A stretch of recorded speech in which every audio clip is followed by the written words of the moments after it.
there, the type. Yeah, I can go in front of the type. Yeah, so there's no like reflection and stuff. Or feel free to move things around, man. Don't stress. No, this will be like. I'll just grab my phone quickly to make sure. But it's a sick hoodie, man. I really appreciate it. Thank you, man. No, of course. Saw you walk up in the pink already. I'm like, I've chosen the right one. G'day, legends. Welcome back to Mikey Talk. Today we have episode 21. This is a pretty special episode. It's the first guest that I'll be interviewing that I don't know personally. This guy is the founder of Type Media. It's a sports entertainment content business. And already from the brief time I've known him, is a legend. Really excited to introduce you to Cheets. There you go, mate. There you go. Pleasure to be here. Awesome. How you feeling? Still a bit, still dusty, or it's not too bad for a Monday morning? I'm pretty good. I think a bit of a big weekend with a wedding. Like it was the bye week, so I'm like I had a bit of time to myself. Didn't have to make so much footy content, and had a friend's wedding, and yeah, a bit tired, but that's good. Here we are. Then I roped you into an interview in the morning. Anytime. Right. So 10 questions. Yeah. We'll start off. So you've quit Sportsbet recently, yeah. Which was your full-time job, now to go all in on Type Media. Mm-hmm. What was the exact moment like when you were handing in your resignation? Scary, really, really scary. I think I think a lot of people were saying to me, it's so brave, it's so cool, but it doesn't really dawn on you. I think when you work at a company and then you grow so much, you kind of you get lost in it. But it was coming. I think when you reflect on it and you go, I've got these skills. I back myself, but it's always scary when you're out on your own. But I think after the first 2-3 days, you kind of have a plan, and then it just validates it. You go, all right, I'm this good at what I do. I can create pathways, and there's always a job there for you. It's kind of like a plan B, but you don't want that plan B to happen. You're like, I believe in what I'm doing. So yeah, I think it was mixed feelings. It was always tricky moving away and trying to go like, all right, I'm out on my own, and then you build super nice relationships with people there as well, and you're like, okay, I don't really have any co-workers here either. So and creatively that can be a bit of a challenge because you also bounce a lot of other creatives. But I knew that was going to happen, and here I am now, and I'm so happy that I did it, made that decision. Have you filled that hole in? With the, I guess, like the social side or co-workers, like you find that you are more social, you're talking more to different people outside of it? 100%, yeah. And I think I never thought I would do it, but I jumped on LinkedIn. And look, LinkedIn, so initially I was like, nah, I'm not jumping on LinkedIn. It's just like, it's so navel-gazing, I don't really want to do it. But I thought it's different for different, like I'm a creative and going on there, everyone's so supportive. And I always go, and I was telling you this before, it was like Instagram is the output of your creation, right? And then LinkedIn is the process, and quite often people don't realize when you're doing a lot of work, people think there's multiple people within a business. So for me, it's not the case. I just kind of spend crazy hours working on Type, and people literally think that I'm stuck in a dungeon just making edits, which is kind of half true. I've got a bit of a built studio. But yeah, LinkedIn's been awesome, and connecting with so many different people, and even like yourself, I think Insta DMs and being like finding common ground and like some experiences which we share, and then go, yeah, like come through, man, let's have a chat. I have the capacity to do that now, whereas like when you're working, you see the guys that you work with, but you don't really have the capacity to see other creatives outside of that because you're so committed to your work, and the other time that you have, you're doing stuff for Type on your own. So yeah, I've kind of filled that gap with catching up with like you, sneaking into the DMs, have to do it, and LinkedIn as well, which I've changed my whole perspective around. Yeah, cool, man. So remixing pop culture, I know you've got a lot of like Simpsons references and even like old sport moments like Dame Lillard and stuff. How did you discover your content style, and can you remember the first video that really took off? Yeah, so I think I came through with my content style was because I was a big consumer of, like, when I was younger, so I wasn't born in Australia, I was born in Sri Lanka, came here when I was 3, my parents spoke Sinhalese at home, and the way we, I guess, learned English was, like, obviously school, but then you come back, Channel 10, you had The Simpsons, you had Neighbours, you had Rove, so, like, TV was a huge part of it, and, I mean, like every kid, you'd play, you get back, and you didn't have social media back then, I'm a 90s baby, and that is how we kind of learnt how to go, hey, this is cool. You know, you look at Simpsons, you look at Bart Simpson, or you look at Fresh Prince of Bel-Air, and you're like, this is awesome. This is the style. And it was a part of that culture. And I think growing up, when I'm like, I really wanted to do some content, but I wanted to be authentic, and I love sport. So it's just, I found the right balance between the two, where I'm like, I like the light side of things, and the 90s style, the pop culture, all these references is just me, right? It's just what I consume, and it comes natural to me. So it just made sense, and I just go, in a world, like the footy world itself is so stiff, and like, I think you don't really see much of that, and it's very cliche. I just kind of wanted to be like, explore something that hasn't been done before in this space. I see it in the NBA world, I see it in American sports actually, and I go, we can do this here. It's not to say that it's a copycat thing, but I know there's more people like me that grew up in that era, and we're so influenced by it, but it's also a nice way to kind of mix the two worlds together. So that's where it kind of lands, and because it's authentic, it works. And I'm always driven because it's authentic. I don't feel drained by the fact that I have to do 6-7 hours of like meme editing or whatever, because I enjoy it. If I have to watch clips of Happy Gilmore again, that's a dream. What a hard life. Yeah. And it's like very shareable content. Like my brother has been sending me your clips for so long. Like he won't ever send me stuff from just like random stats or like AFL page stuff, but then there's a funny video that comes out and it's like, all right, it's good for that stuff. It's how you can relate. So me and my brother used to always sit down and we'd be like watching something, and then we'd be like, oh my god, that narrative from that TV show matches what's happening in this narrative in sport.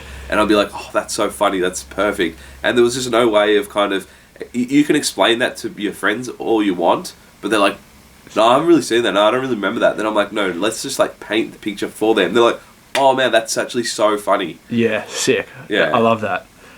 What's it like building an audience in the AFL content space when there's so much competition? There's already like the AFL clubs and fan pages and so much. I think you just got to find your point of difference. I think, like you said, there's heaps of pages that do stats, and the access to the internet and all this stuff is there. And you go, like you said, I think you got to be authentic, because I mean, some people might love numbers, some people might love that side of things. There's so many pages that do that, and I go, that's not for me. There are things that I like. I'm a bit of a nerd as well, so I don't mind the stats side of things, but I want to keep it engaging. And I go, every time I'm looking for a competitive advantage, but that competitive advantage has got to fit to what I like. Like, I'm not going to just do it because no one else is doing it. I'm going to do it because no one else is doing it, but also I like that element of it. So, like, conversations I'm having with people frequently, or even comments that I look at and I go, this is a gap in the market. Maybe I'm not skilled to address it at the moment, like, whether it might be AI related stuff, but I'm like, okay, let's try and work and just see if I can try and tap into it and do it. Like, I was doing a lot of voiceover stuff, which is cool, which is like kind of utilizing AI, because I think memes are done to death, but it's like, how do you elevate that meme?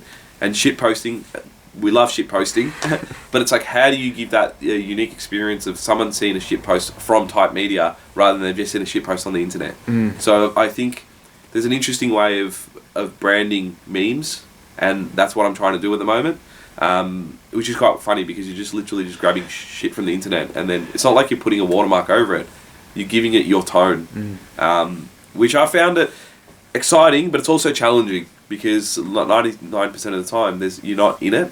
But I'm also like trying to do like skit comedy and everything like that now, just to give it a bit more range. Yeah, which I also love. I love the doggies one from last week, where it was becoming an Essendon fan, and like all those things are super relatable. Exactly, and that's just tapping into people that I speak to and then go, hey, I really don't want to be an Essendon fan, I have to support them, it's the only way we make finals. And I go, that's it. Yeah. That's the insight right there, is that doggy supporters just hating this moment, doing it, and then Essendon, look, sorry if there's Essendon supporters out there, but you guys suck. and it's just the truth, right? You got like half your team on the injury list, and it's just like, all right, the game's over in 5 minutes. Yeah. So trying to capture that in skit format, I mean, I can do that in meme videos, and I go, you're just trying to find the best method that works, that's going to elevate your brand. Yeah. So that's the process, I guess. Yeah, I love it. You've got a video coming out for the AFL now that you're doing, working with them. Yes. Like I guess the benefit of just going out on your own is you're willing to take some risks. You're willing to put yourself out there. So I had it's not out yet, so it'll be out hopefully tonight. Yeah. It's just like we come together and go, we've made this thing where it's like an AFL rewind. That's what it's going to be called, and it's cool because it's like an opportunity to create a video piece that is type. But collabing with the AFL, I never thought in my life that I'd be able to collab, and they're awesome because they're like, hey, we love what you do. We want to give you creative freedom to have a lot of fun and do what you do. So, which is like incredible. It's like a big pinch me moment, which is kind of like, you know, it's going to be on for the whole final series. Sick. Hopefully, like at the back end of every finals weekend, we can launch one, and then who knows what will happen next year. It might be like a consistent thing that we do next year. But yeah, again, that's the whole thing of going on your own and being able to like put yourself in a situation where you have this opportunity to do something like this. And, you know, if I go back 10 years, I wasn't doing content then, but I'm like, if I go back 5 years and say that here I am doing a collab with the AFL, I'd be like, man, this is insane. It's pretty nuts, isn't it? Yeah, it's nuts. And I'm doing it in a way where I can still be me. Yeah. And that's a credit to the AFL as well, because that's the way they're moving, in a way to be like, hey, we love what you do. You be you. You're the lovable smartass. You know, it clearly works. So, yeah, I can't wait to see how it goes, and hopefully it takes off. Yeah. I love that way. They're just like, don't change. Yeah. We want you. Obviously, like, there are some parameters. There are definitely, and I think, you know, when you're... It's a big thing. You know, you got 1.2 million followers. You've got sponsors. You've got all sorts of things that you need to consider. There are things where I push the boundaries, but I'm well aware that I understand that I can still be funny. I think this is a challenge, right? You can still be funny, but like there's things you can tone down. Yeah. And that's the thing that I, you know, working at a company like Sportsbet is you go, it's not like the Wild Wild West. You can post anything you want. There's guardrails, and you just can't cross these guardrails. Yeah. And because I've got that experience working with the AFL and fitting those guardrails, it's so easy. It's pretty easy. You've done it a million times. You got the Royal Rankings collab with Royal Stacks as well. How do these brand partnerships work? Like, do they come to you, or are you pitching ideas to them? You just got to put yourself out there, and shout out to Royal Stacks Danny, who's an amazing human being. I think he was the first sponsor that I ever had, and I'm so fortunate. He believed in me, and I think what you need to find is like, you need to offer value to people, and show them this is what I do, and find ways to like organically incorporate them into what you do, rather than doing, hey, go eat this burger. So like, you know, the Royal Ranking came from, you know, Danny obviously loved what I did. He's the owner of Royal Stacks, and he believed in it, and he liked it. He found it really funny, and you know, I came up with this idea called Royal Ranking. Hey, there's a trend going on where everyone's ranking stuff. I can keep it in this tone. I can add a little bit of branding in there, but people know. People go, oh, it's Royal Ranking, Royal Stacks. It's awesome. And he is like, you'll find people that are just like, hey, I believe in you. You go do this, make magic. And for me, I was lucky. That's the first person I found. I approached him, and he was such a good dude that he was like, all right, I follow your page. And that's the reason why I approached him, because I'm like, I saw him following the page, I saw him interacting, and I'm like, let's do it. And I would say take time in understanding of like, what can you offer to the person, rather than don't feel entitled. Like no one owes you anything, right? So be like, what can you offer to them, and then be grateful for that. But then it's a two-way street. It's a mutual benefit. That's what sponsorships are. So you're offering someone a service, and they're also paying you for that service, because it's gaining eyeballs in a different space. And I've just got such a really good partnership with Royal Stacks, and I think that's what you need to do. You just got to be creative, and if you're approaching any sort of sponsors, do your research and find out what they're about, what their gaps are. Fortunately for me, Royal Stacks is very nostalgic, very 90s heavy. The colour, even like the simple things is what colours they use, and I go, alright, this is like natural for me to partner up with these guys. And I'm like, it was a no-brainer for me to hit him up and then go from there, and it just worked out really well. So, and from that, I think what you'll find is when you do like, you know, one or two different deals, don't get so fixated about the money. Think about making sure you do the best work you can, and then things will flow. I think people automatically assume when you're a creator that, you can make so much money there. No, you got to enjoy what you do, but you got to also be like, you got to be willing to just do things for free to showcase your ability, and then things will come. Like I was telling you before, I don't care. I'm not in the business to be a millionaire or anything like that. I just want to create cool content and just make this a job where I'm like, I can spend hours in there and feel, okay, it's like the reward's already there, but like obviously you can't go live without any money. Yeah. So just making sure you get through, and that's the key thing for me. Just do what you love. Yeah. It's very cliche, but as long as you're paid enough to do what you love, that's it. Yeah, and you feel it in the content as well. As a consumer, you can tell that, okay, this person's made this because they genuinely want to make it. They'd probably be making it if there was no followers or nothing out there. 100%. Like, it was quite funny sometimes when I was making my own content, and I'm like, man, I'm not getting paid. People will be like, who has the time to do this? And someone will be like, someone's obviously getting paid. I'm like, mate,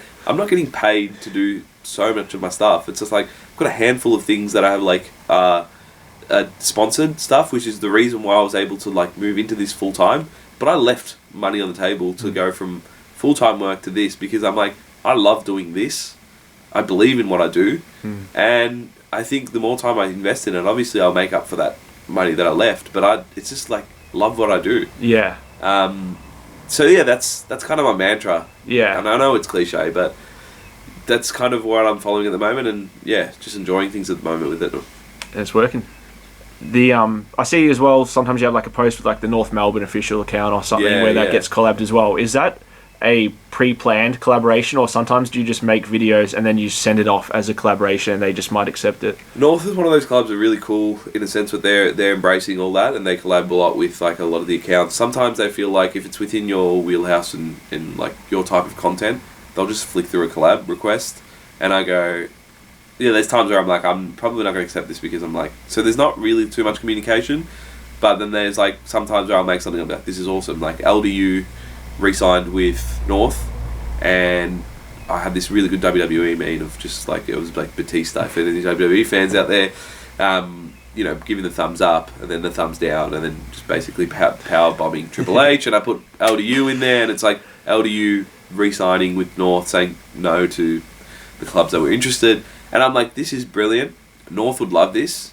And I just kind of said to them, hey guys, this is awesome. I think we supporters would love it. And they're like, of course, we're going to collab. So, but there's not much pre-planning that goes in. I think it's nice to see that they see you as an account there, go, hey, they've got cool followers, and this is kind of on brand with them. North are the only ones that have done that. The Bulldogs have been a bit more hands-on. They've kind of been like, hey, do you want to come in and do a skit? And then it's like, that's a little different because it's more like, that's more of a, we've put prep into this. But yeah, that's kind of in the infancy stage at the moment. I'd love to do more work with other clubs. And I think the reason why that doesn't happen so much is because, like I said, there's guardrails.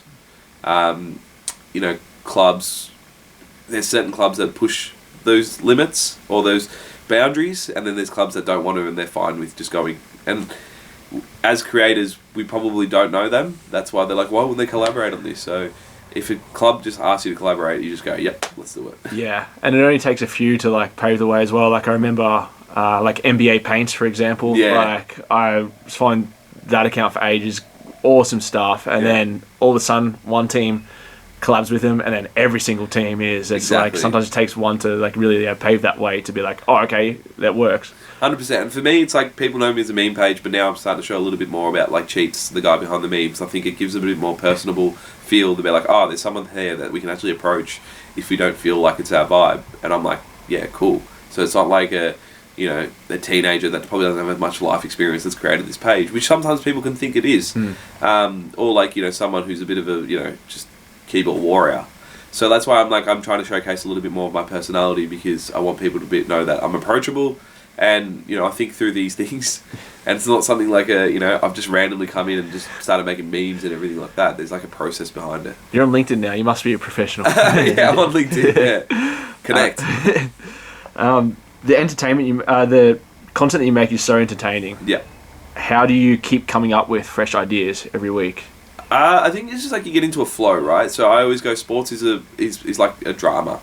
Any sports. You look at Drive to Survive, F1's, the reason it was so successful is because the drama, the narrative, the storylines between people. You can make the most like vanilla bloke, just make them so. It's like, I love WWE wrestling, and wrestling, you're 9 times out of, you're not really there to look at the matches so much. There are purists that love the matches, but you're there to see the storylines and the beef. And that's the same with, like I said, every sport, Drive to Survive, you start looking at these guys who are just racing cars, and you go, hey, there's some serious beef between this, and there's like some tension, and footy's like that. You look at Jack Ginnivan, he gets that. He really riles people up, and And then you go, that whole Port Adelaide thing that happened, you essentially have a team that's in the bottom of the ladder, like, who said to their coach, hey, your time's done, thanks for everything. And then you've got Hawthorn who's, like, competing, but all of a sudden, because of what's happened last year and the drama and everything, and then the whole, you're not flying next week kind of thing, it creates this, like, anticipation and tension of what's going to happen. And I go, this is great, this is the narrative, what fits in this narrative. So it's all about searching for the narratives within every game, every moment, and I think it's applicable to every sport. And I think sports benefit from it, because that's how you bring people into it. People aren't naturally going to be like, I want to know who the best kick is, oh, that kick's amazing, like, someone kicked goal of the year, that's amazing. Not that you might attract a few people, but people that don't know the sport might not have the appreciation for that. The only way you're going to attract them is, like, through showcasing personalities. So my brain works in a way where I'm, like, automatically now, because I've seen so many stuff, I've got, like, a meme folder. And I'm not the only one. I know Jacob Gaynor from GWS has this as well, which is quite funny, where it's like, I've just basically got all clips and all things. Like, I'll be watching Rush Hour, and I'm like, that's great. I need to clip that up and save that.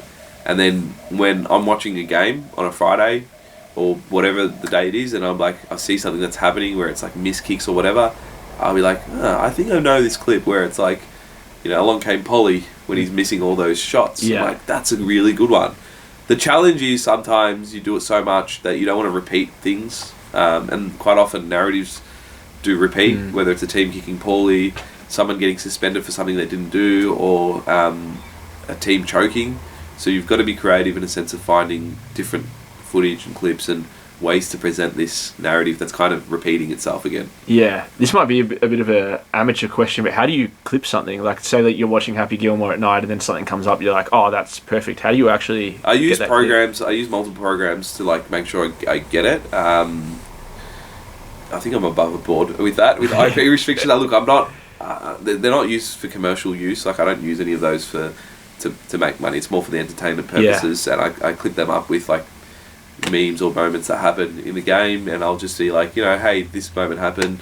I'll have them saved from my computer that I've used a few programs to screen record. Sometimes you can download stuff, and thank God YouTube's there as well.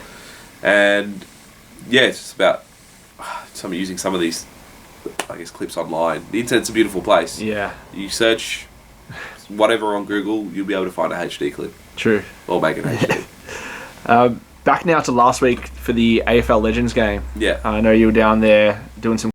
What was that experience like, and were there any highlights from the night? Surreal. Like, it's incredible. Like, going there, I was telling you before this, it's like, you just got to be humble in this kind of thing. I mean, never act like you're too good and you don't have time. You just got to appreciate the moment. Like I said to you 5 years ago, if you told me that I'm there, like, having a chat with Cyril, having a chat with Gaz, and Cooter's there, just having a good old chinwag with Cooter, I'll be like, what, are you kidding? So just kind of like, I know I posted this thing about being in the moment, and I was there with my cameraman, and I was like, we got there, and I've made good connections with a few people, like a few videographers and stuff. And believe me, the only access we had was meant to be like 20 minutes before the game and 20 minutes after the game, but I spoke to a few people and got some extra access, and was fortunate enough to be like on the ground having a kick at the footy and stuff while the teams are having a chat. And then by looking around, I'm like, there's 30,000 people here. And in that moment, I'm like, I don't care about content so much. I said to my cameraman, I'm like, man, just whatever. If you want to shoot stuff, just whatever. I'm just like really happy to be here. And then just like, yeah, it was such a surreal experience. It was a real pinch me moment. I think I'd never want to let that go of being like, I'm always a fan first. That's not saying that I'm going to be a nuffy just harassing players. Like, oh my God, it's just like, I guess being proud of where I am. Yeah. And what the experiences I get, because once upon a time, I was watching these guys on TV, and I think you just always got to understand that this is such a cool experience. It's just like, some people dream of doing these things, and and just be really appreciative of it. So yeah, it was a cool experience. Yeah, that's a really cool outlook, man, especially being able to be there and stay in the present as well. Sometimes it can be easy just to think of like, what's next, or how do I get this clip or whatnot. The fact that you're able actually to just be like, oh, you know what, like, I'm just going to enjoy this experience for what it is really sick. Yeah, in the content world, it's crazy because one part of your brain's like, I need to make sure I get the right piece of content, I need to do all this stuff, which sometimes there's an element of me where I'm like, oh my god, Cyril's there, I've got to think of that. But then you're like, you know what, the human side of it is like, maybe he doesn't like cameras around and stuff. Like, just put it away. Just be in the moment, so you can actually share a good moment with someone. And then, if the right time and thing permits, then you do it. So it's like having that right balance of like, be the person in the moment, and then if the content is like it comes naturally, do it. So like running around with Mike at the Legends game, I had this thing where I'm like, I want players to sign every footy card that I ordered, and like we didn't get everyone's purely because I just didn't feel comfortable in approaching everyone and being like, hey, sign this. I just didn't feel the right vibe. And then even with the people that I signed, I just wanted to make sure I had a really nice conversation rather than, hey, sign this, because it's like you want to make sure you build that relationship and be in the moment, right? Even though we're capturing content, and a lot of the times I put the mic away, and if you look at the videos and stuff that I made, there's probably not too many interviews, just because it just felt nice to like be in that moment and capture that than just interviews. And it was good to watch it like that as well. Like, yeah, no, I appreciate that, man. So it's a big risk going full time into something, especially when you have a stable job and you're leaving, like you said before, money on the bank. Do you have a plan on how to make this sustainable long term, or are you just capitalizing on current opportunities? A bit of both. There is opportunities that come through, but I think it's just backing yourself.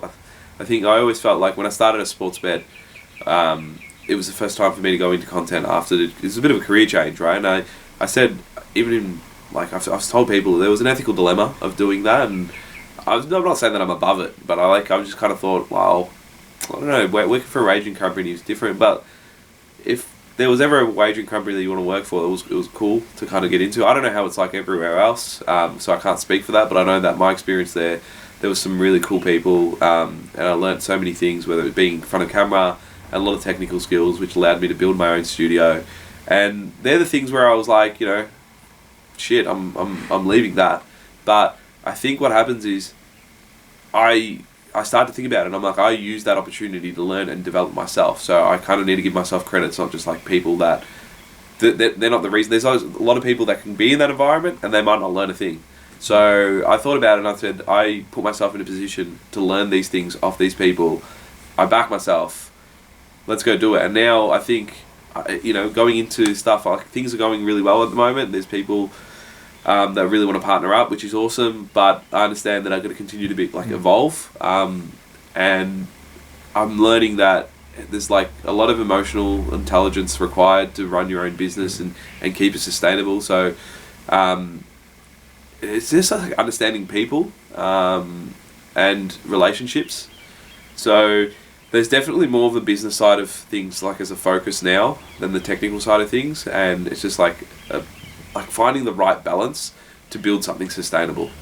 Yeah. But I'm excited. It's a journey, right? And I think you can only deal with what's there. You can have a plan, but that plan doesn't always eventuate. You've just got to kind of reflect and go, okay, this is what I'm good at. I've got a skill set. Okay, this hasn't transpired. Like I might be looking 6 months down the track and I'll be like, okay, that deal didn't work out. Or this is going really well, or I've built this relationship like with yourself, and I'm like, there's some cool stuff to do here.